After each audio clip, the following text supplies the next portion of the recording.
Hey, what's going on? It's Doug Cunnington here from Niche Site Project. And in this video, Chris Pearson and I critique and tear down Marie Forlio's homepage and Pat Flynn's Smart Passive Income blog as well. This is part of a series of teardowns that we looked at. So we looked at Ramit Sethi's I Will Teach You to Be Rich, the two that I just mentioned, and we also looked at our own homepages and our sites in general. So have a look at DIY themes as well. There's another video and critique on that, and Niche Site Project as well. There's a lot of nuggets, and we go through a spectrum of different sites here, so you can see like things that are done well, things that can be improved upon. We'll put it in a positive spin, and just a mindset on like what we're trying to do on our home pages. So have a look at some of the other videos on the channel, subscribe if you like it. Definitely check out the description for links to the other teardowns, and let's take a look at those sites now. Hey, what's going on? It's Doug Cunnington here from Niche Site Project, and we have my friend Chris Pearson. How are you today? Yes, what's up? Doing great. Good to be here again. Awesome. And you're from DIY Themes, Thesis, and the Focus WordPress themes. So any other like quick intro stuff? You just better hope your page doesn't come into my crosshairs because I'm going to blow it up. Let's do it. Oh, boy. Okay. Uh-oh. Boy. All right, there we go. Oh, my God. So Big Hero Animated in this case. Yeah. Oh, wow. I see stuff like this. See, here's the thing. Marie's like Ramit, and she's like Pat. Everyone knows who Marie is. Everyone loves Marie. Marie is one of the most loved people that I'm aware of. And she doesn't need to do this. She doesn't need a moving Marie on her homepage. What does this do? Does that sell better? All that does is take longer to load. It does nothing for her. She looks great even if she's not moving. She doesn't need to be moving. I look at this and I think the best that the book is here thing at the top in pink probably gets all the engagement. I bet the about link gets a little bit of engagement. And I bet people kind of scroll through this and kind of watch the page. I bet if you did eye tracking, you would see that people kind of do this. Stuff's happening. Okay, yeah, probably not clicking that. Keep going. I'm still scrolling. People scrolling fast. Yeah, no, just skip that. That's not relevant right now. You know what that is? No, that's not a very, like, how is that connected? Like, I can see, so this is a white paper that she wants people to get, but it's kind of presented in the flow where it's disjointed. It's not compelling in this context. It might be compelling standalone. If that was like a featured box at the top of the homepage instead of her picture, which is useless, it would probably get great engagement and drive exactly the kind of, you get people into your funnel. See, here's the thing. Any of these big personalities, they have quite a few concepts that their audience has latched onto and found helpful over the years. They have quite a few threads of thought that are like their main sort of intellectual assets. You want to get people engaging with these, but they're going to pick the one or one or more that has the flavor that they're looking for. Question is, how do you do this? Well, I've learned recently, I've really started to come to grips with this reality, is that you cannot do it in one visit. It is not how it occurs. That's how we treat the website, though. We're like, oh, we need to be exhaustive on this one visit. No. Real engagement happens on between 3 and 5 visits. This is a crazy thing to realize. So you have to understand, all you can do is get a hook on visit 1. Visit 1, hook. Visit 2, peak interest. The second interaction somebody has with you, you want to get them thinking. You want to get them thinking about something that is like your intellectual output. Or maybe a product that you have, thinking about some asset that you have. On the third, then you're trying to convince to buy. That's the persuasion, the deep persuasion when you want to undertake that. But that's the third visit, the third interaction. I know from customer data, historical data on DIY themes, people don't buy till the third or fourth visit. It's just the way it is. Yet I have for years tried to vomit out everything on them in the first visit. It's just not effective. Right. And that's sort of what's happening here. Marie needs to scrap all this, scrap her image, scrap that one call to action at the top, get people into the funnel, get them involved, and then present them with maybe 3 things that might be of interest, and then get them picking these funnels, going deeper and deeper into her little intellectual domain here. That is how you achieve engagement. That's how you drive this stuff effectively, not this, what is this? Marie doesn't need social proof. People have seen her on Oprah.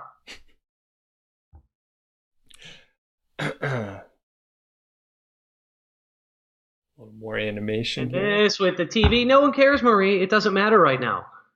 Get them into your main page. Get them on an opt-in. Send them to a page like, hey, this is all my cool stuff. I got this TV thing. You can learn about these concepts here. I've got this white paper. Do this, and then you can get these results. A little cause and effect sequence after someone's already taken an action to indicate that they are interested in what you may, the concepts that you may be talking about. Then they're primed to take an action. Right now, a visitor comes here, they're not primed to take any action. Now they're seeing all this disparate stuff. I don't see how this fits together. Marie looks important.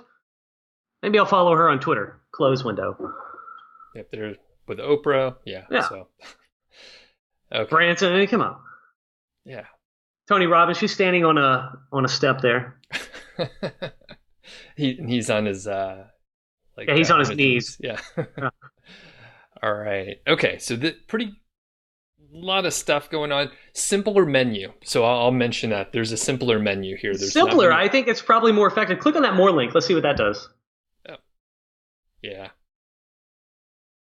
Just honestly, what you see in this pop-up should probably be her homepage. I swear to God. I am not kidding. That would be a better homepage. Just what you see on that pop-up menu, that'd be a way better homepage. We'll do the homepage first. And I hopped over here because at one point, I got my whole start from Smart Passive Income. I found Pat's podcast and I was like, this is just fantastic. So I dove in head first, and every now and then, like any good artist, I guess, I would go to my influence and then I would try and copy all their stuff. All right.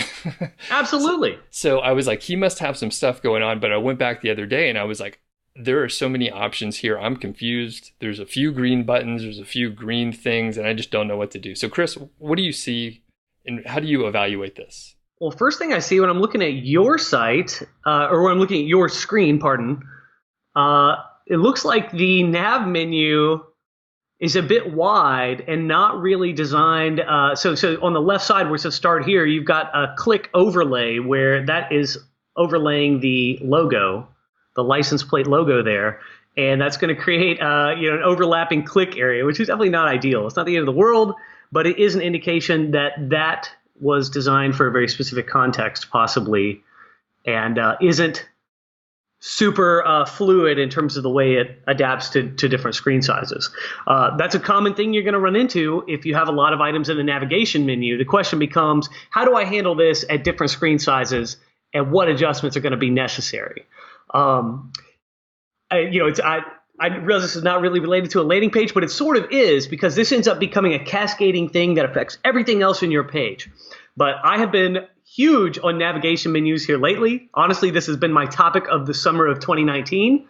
And so what happens in a situation like this is if you have a lot of navigation menu items, like I said, you have to figure out how to accommodate them in these different views. But what happens, the typical approach has been to just shrink it all into a hamburger menu that's revealed by a click as devices get smaller.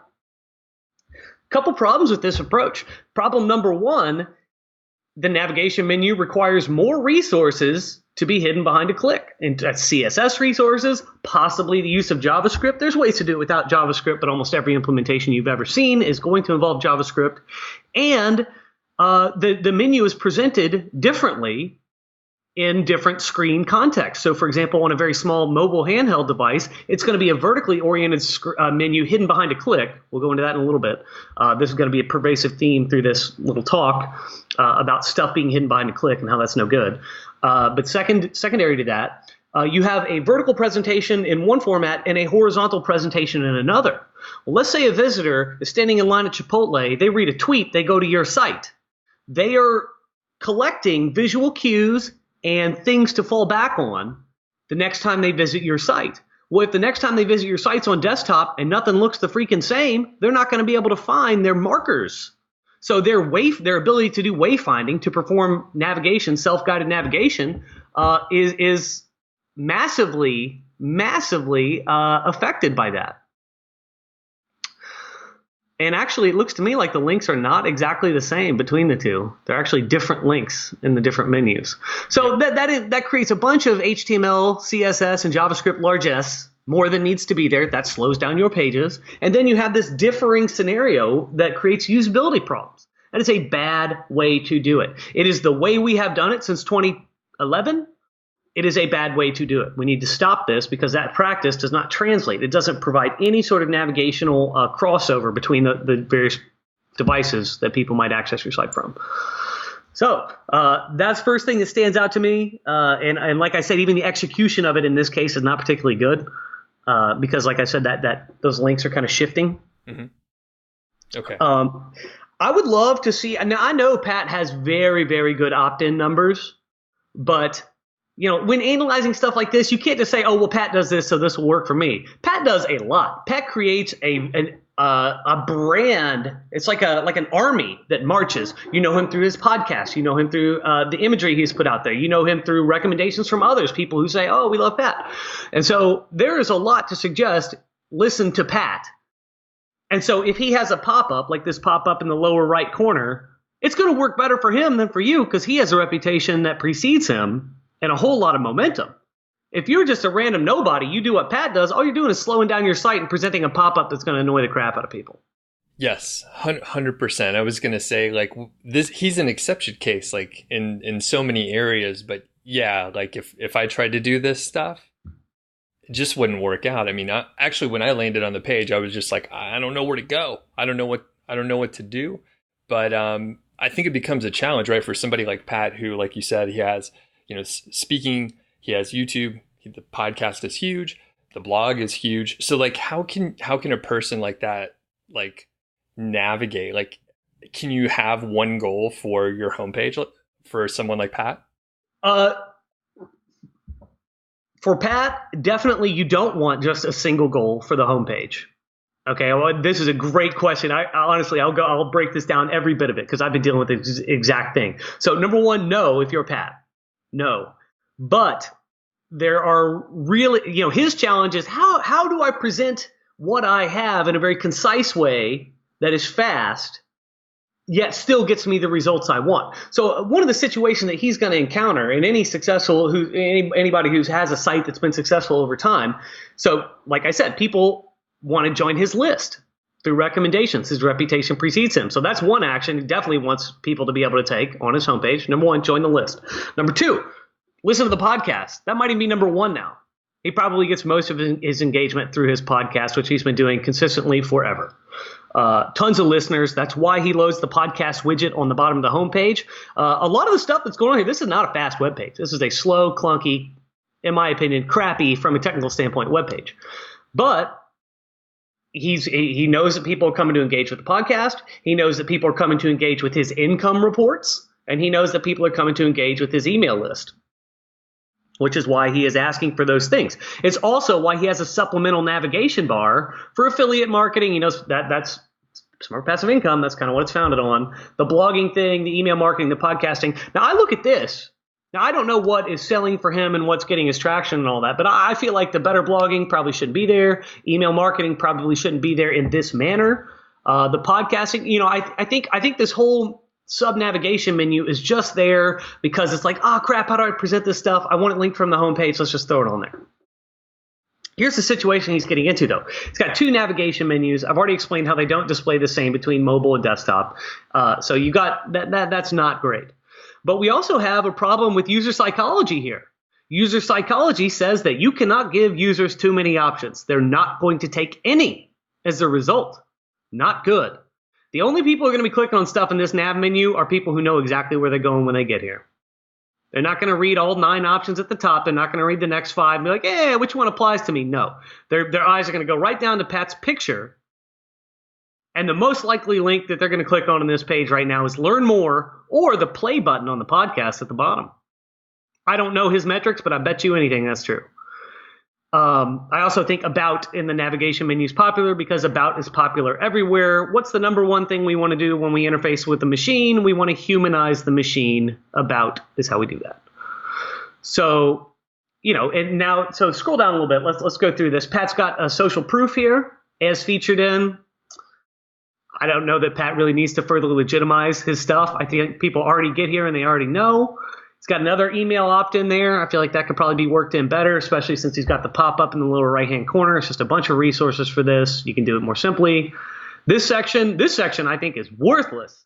Let's find out what works and these big things with these icons. First of all, people's interpretations of icons. This is by no means consistent landscape. Everyone sees this stuff the same way. False. The little gender things on restroom signs are about the only thing we can agree on as a society. I don't think we are agreeing on those, though, are and we? Even that is up for debate. But, these take up a lot of space. They're presented horizontally here. They're going to be presented vertically on mobile. Creates a completely different vibe. This is not the cheapest thing to convey within the context of this design. It just feels like this is shoehorned in there to give like a cool thing. But I look at this, I'm saying, is it effective? Does it slow down the page load time? Does this stuff really need to be presented contextually right here in this way?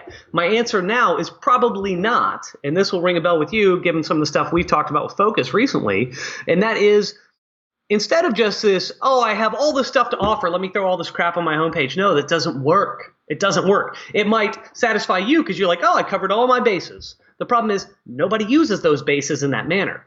If you have a lot of deep concepts that you want people to connect with, the best you can do is introduce them to the funnel on your site where they can go deep on this concept. But you don't want to muddy up a homepage with too much information about this stuff. Pat's probably got, I would venture to say now, he has a huge breadth of work. He has accomplished a ton over the past decade on the internet. He has a ton of content, ton of value. There's no doubt about that.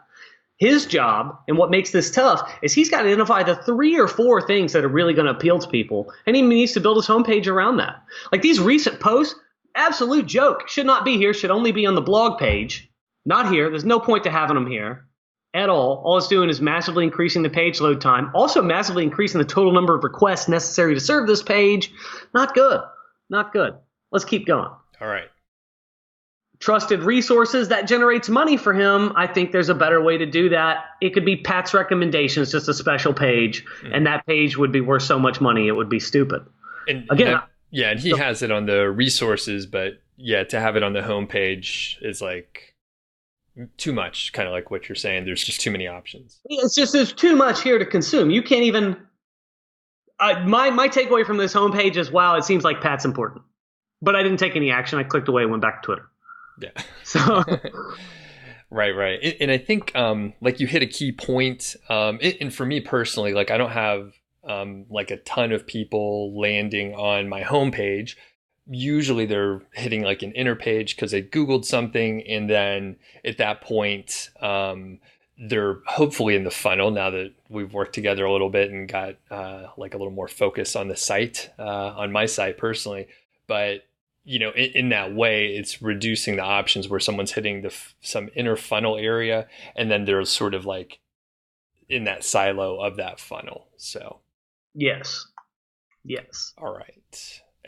Anything else on this page? Like, I guess overall, you were like, there's kind of a lot of options, resource heavy, but Pat is someone who does need to give someone options to get them in the right place.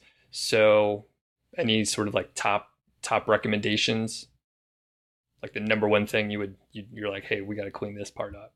Yeah. The menu options are just a disaster. He needs to get that down to 3 or 4. I'd recommend 4. Start here. The start here page could actually cover most of the crap that the homepage covers. I think when people come to his homepage, they're going to want to see, how do I get to the podcast? Because I just know that's number one concern for him. He wants people on his list. He can have the big splash thing like he has here to encourage people to sign up to the list. I do not think it needs to take up the whole page and be this big of a hero sort of splash. So what we call these elements that just take up the whole page, that dominate the page, have come to be known as like hero type elements. And really this is associated with a full image with an overlay, but I mean that's a little bit too nuanced for me. It's just a big damn thing that takes up the whole page. That's a hero presentation. The problem with those is they don't translate well to mobile devices. Something that's very big on desktop actually gets pretty small on a small short rectangle on a mobile device does not have nearly the same effect. I recommend it's not necessary to use all the space for one thing. It just isn't. You can use the same amount of space for the 2 or 3 things that are super important to people, and he could already have people engaging with that without needing to scroll down through stuff, without needing to go through a bunch of self-aggrandizing things. He doesn't even need to do that anymore. That's the beauty of being established and awesome. You don't have to waste time and resources on puffing yourself up. You just don't. He could have a citations page or something like that. Like, hey, look at all these places where I've been featured. I've been featured everywhere, and the page is 10 miles long. So there's just other ways to remix content and to send people down that particular information funnel. Hey, Pat has cred, go down this funnel. Hey, Pat has a podcast, go down this funnel. Hey, Pat has an email list with all these affiliate marketing stuff. I know that's kind of intertwined. He could get people engaging with him, kind of lead them through the path of engagement. Hey, listen to my podcast. Join this email list. You'll learn about this type of affiliate marketing. It's establishing a process flow rather than just vomiting all of your credentials and resources upon people at one time. Got it. Processes, not options. Options equals people leave. And just for a tip for anyone who's going to thinking about this and kind of analyzing their own site, we are too married to the way we think our sites are performing right now. I promise you, no matter who you are, what you do, what your proposals are, you can streamline and get better engagement by reducing the amount of crap that people have to go through. Period, full stop. This applies to everyone, doesn't matter who you are. Streamlining information flows produces better engagement and better results. All right, Chris, thanks a lot for joining me today. This was enlightening, and people could find you at DIY Themes. Anywhere else you want to people to check out? DIY Themes for now, or my Twitter if you're an absolute savage. Right. Careful. But definitely check out DIY Themes and, just this message of simplicity. And the unspoken benefit of this whole thing is when your website is simplified in this manner, it's easier to run.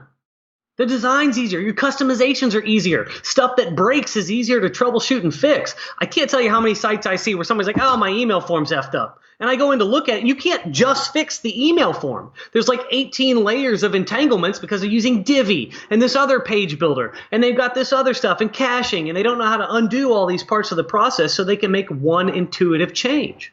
My whole thing is keep it simple, keep it intuitive for everyone, your visitors. And by doing that, you'll keep it intuitive for yourself so that you can be adaptable and be agile and make changes that actually produce positive results. Well said. Thanks, Chris. Thanks for having me, dude. This is fun. Thanks again to Chris Pearson of DIY Themes. Go check out his blog, DIY Themes, see what he's working on. Definitely check out the Focus WordPress theme. That's what I've been using for the past several months here. It's fantastic. I really enjoy it. And don't forget, subscribe if you like what you see on the channel here. Really appreciate it. Leave any comments or questions. Would love to see them in the comments. Thanks.